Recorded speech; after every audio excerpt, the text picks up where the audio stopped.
Hello everyone, আমি বিতিশা রান্নাঘরে সবাইকে স্বাগত জানাচ্ছি।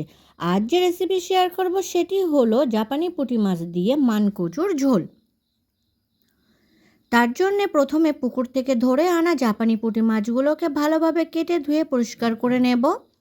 এরপর মাছে পরিমাণ মতো লবণ ও পরিমাণ মতো হলুদ দেব। ভালোভাবে মাখিয়ে নেব। মাছে লবণ হলুদ মাখানো হয়ে গেছে, কিছু সময় রেখে দেব। অন্যদিকে মানকচু কেটে ধুয়ে পরিষ্কার করে জল ঝরিয়ে রেখে দেব। কড়াইতে পরিমাণ মতো সর্ষের তেল গরম করে নেব। তেল গরম হলে লবণ হলুদ মাখানো জাপানি পুঁটি মাছগুলোকে এক এক করে গরম তেলের মধ্যে দিয়ে দেব। ভালোভাবে ভেজে নেব। এক পিঠ ভাজা হলে অপর পিঠ ভেজে নেব। দুই পিঠ ভালোভাবে ভাজা হয়ে গেছে। ভাজা মাছগুলোকে এবার এক এক করে তুলে নেব।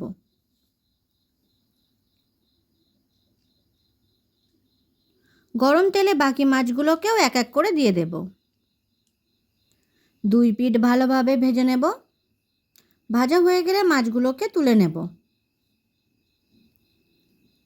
মাছ ভাজার তেলেই দিয়ে দেব গোটা জিরে, শুকনো লঙ্কা ও তেজপাতা ফোড়ন। ফোড়ন ভাজা হলে দিয়ে দেব মানকচু। কিছু সময় ভেজে নেব।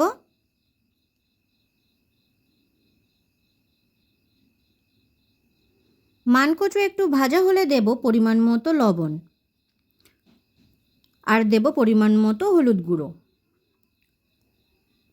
লবণ হলুদ ভালোভাবে মানকচুর সাথে মিশিয়ে নিয়ে কিছু সময় ভেজে নেব।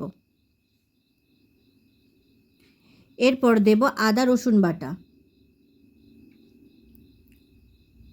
কিছু সময় কষে নেব।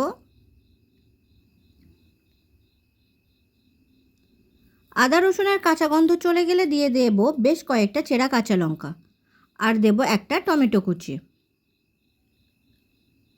ভালোভাবে কষে নেব।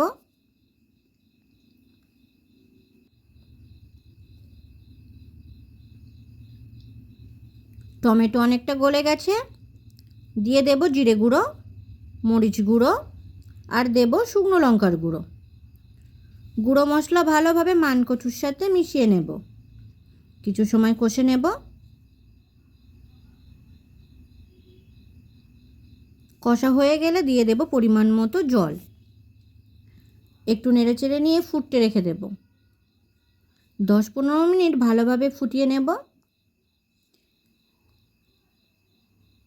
দেখে নেব কচু সিদ্ধ হয়েছে কিনা। কচু সিদ্ধ হয়ে গেছে। দিয়ে দেব ভেজে রাখা জাপানি পুঁটি মাছ।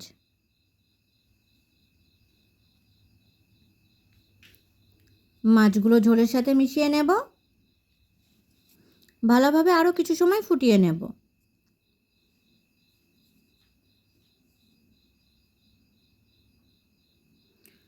ঝোল ভালোভাবে ফুটছে, মানকচুও ভালোভাবে সিদ্ধ হয়ে গেছে।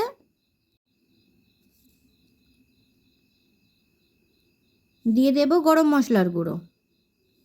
ভালোভাবে ঝোলের সাথে মিশিয়ে নেব। তৈরি হয়ে গেছে জাপানি পুঁটি মাছ দিয়ে মানকচুর ঝোল। ভিডিওটি কেমন হয়েছে অবশ্যই কমেন্ট করে জানাবেন। আর ভিডিওটি যদি আপনাদের ভালো লেগে থাকে তাহলে চ্যানেলটিকে সাবস্ক্রাইব করতে একদম ভুলবেন না। ধন্যবাদ।